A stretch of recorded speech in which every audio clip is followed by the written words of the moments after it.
Today we're making homemade pasta fettuccine with a creamy meat sauce.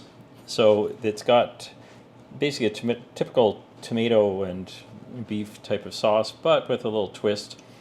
We got some ricotta cheese and some cream in there as well. So stay tuned and you'll see how we make it. To make the pasta, I've got 255 grams, that's about 2 cups of flour in here, 4 egg yolks and 2 whole eggs, and a teaspoon of salt. So this time to make the pasta, I'm going to do it in my KitchenAid stand mixer. So I'm going to take this away, mix it up, and I'll be back with a dough ball.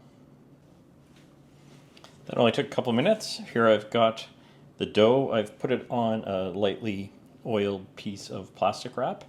I'm just going to wrap this up, and we're going to let it hydrate for a minimum of 30 minutes, but no big rush there. That'll give me a chance to get the vegetables ready for the sauce. So I got a couple stalks of celery, a carrot, some garlic cloves, and an onion.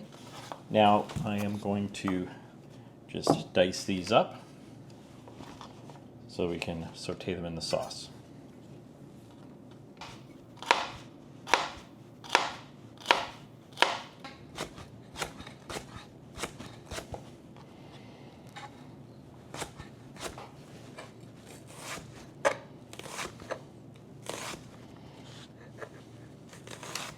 Also got some mushrooms in the fridge, so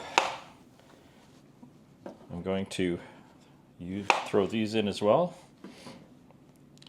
They will certainly add to the flavor. There we have it, some sliced mushrooms. Now it's time to get the pasta ready. We'll just dust the board with some flour.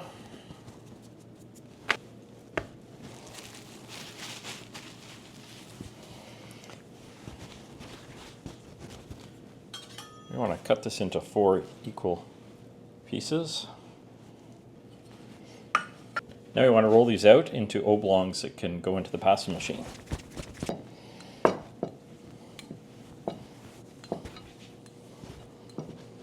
So these are good. Now I've got to keep them covered so they don't dry out. So we'll reuse that piece of saran that we had before.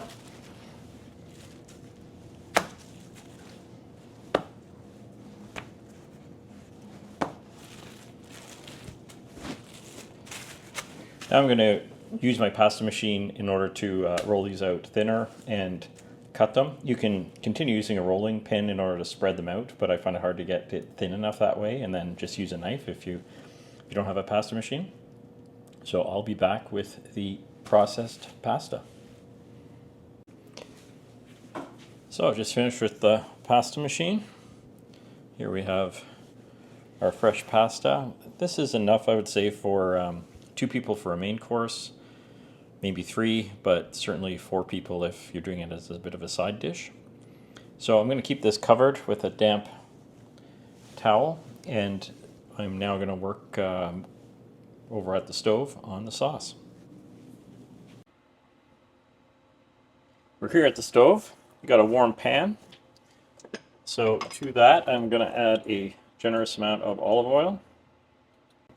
A few tablespoons, and we're going to add the garlic first, just to let it get fragrant.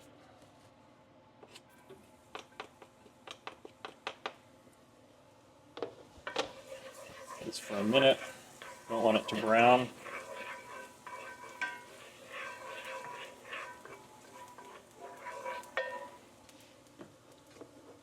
Now we'll add the rest of our vegetables, just to let them sweat down.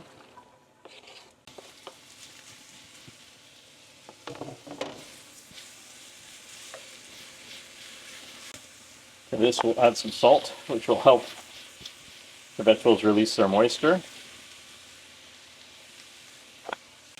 This is probably going to take about 5 minutes in order to slightly brown and really just drive a lot of moisture out of the vegetables.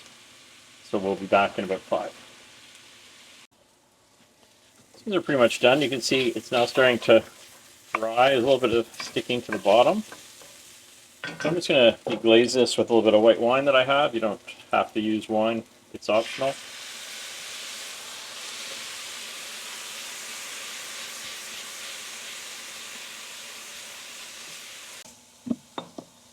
Now I'm going to add the beef. You can add whatever meat you want here. I'm using beef, but Italian sausage would actually be better. And certainly pork would be good too. So I just happen to have a pound of ground beef. So that's what I'm going to use. So we're going to throw this in, break it up, and let it brown. So meat's browned. Say most of the pink is gone. So now I'm going to add tomatoes. Here I've got San Marzano tomatoes. I didn't bother to break them up to begin with, but I'll just break them up with the spoon. I'm also answering the age-old question, is this pan big enough for this sauce? So we'll see how it goes. I may need to transfer it, but I think it's going to be okay. I'm going to break these up. I'll turn the heat down a little bit and just let it simmer for a bit to reduce. See this? You can see this is simmering nicely. It's actually thickened up a fair bit. So we're almost done, but now I'm going to add a bit of dairy to it. So for that, I've got some ricotta, which I'm going to add about, that's about a cup, I would say. So we'll get that incorporated. And I'm going to add a little bit of heavy cream as well.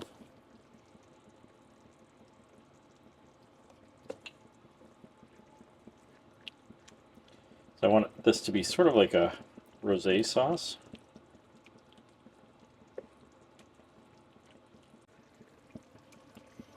Now it's time to season. As you'll recall, I just added some salt to when I was sauteing the vegetables, so it's pretty unseasoned. So we're going to add a fair bit of salt, probably at least half a teaspoon of kosher salt here. Add some pepper as well.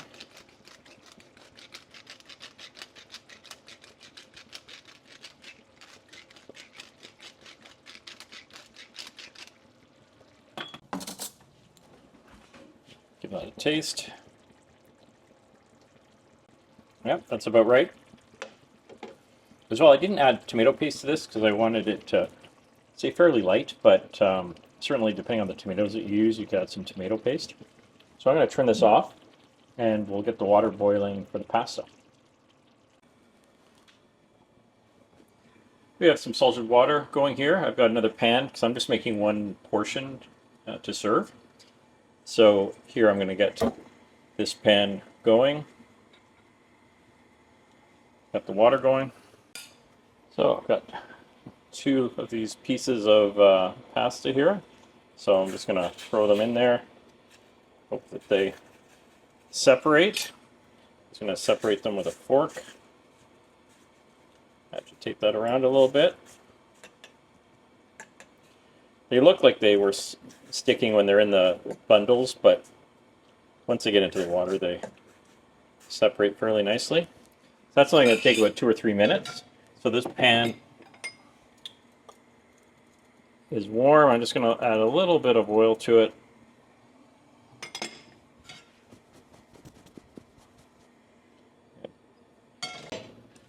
And I'm going to add a little bit of sauce.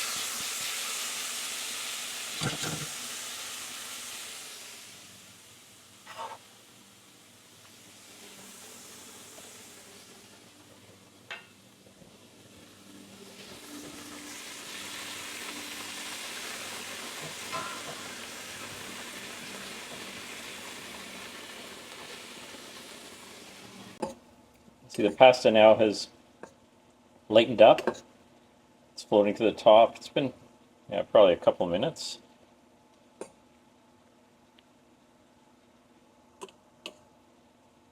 Usually you can tell by the color. So I would say that that is done. Now we're going to take the pasta,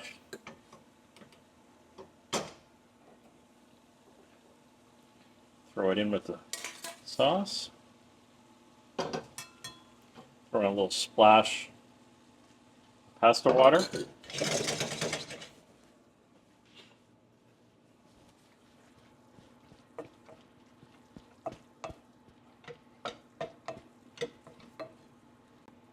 So throw a little bit more pasta water in there.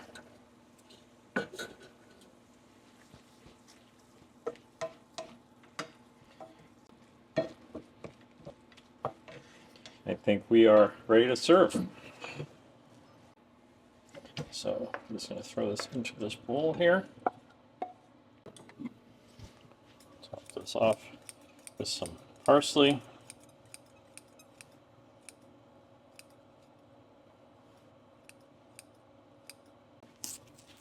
We'll throw some cheese on it. And here is the finished product, which is a creamy meat sauce with homemade pasta. Here is the finished product. So we're going to give it a taste. You'll see that it looks a little different. It's got ricotta in it, which adds some richness, but the ricotta doesn't fully melt, so it does have a bit of texture. Almost reminds me of something you would see in a lasagna. So we'll just give this a shot.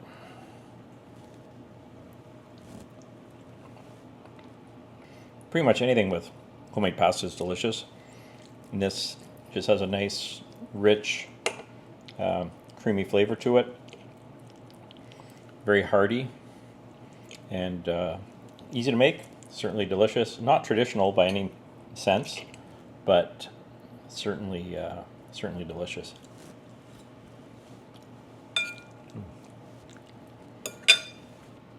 So, hope it inspires you to pull out the pasta maker that's probably been sitting in your basement and give it a shot, because it is worth it and very delicious.